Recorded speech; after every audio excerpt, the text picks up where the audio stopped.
question everything here.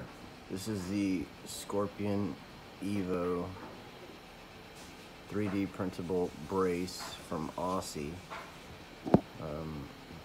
Lighting it with a flashlight because the lighting in here is so poor. This is almost 2 days of printing. This is out of the Esun PLA Plus, and it's on my Ender 3. I have some nozzles and hot ends that are arriving, tomorrow, and this thing is turning out really cool.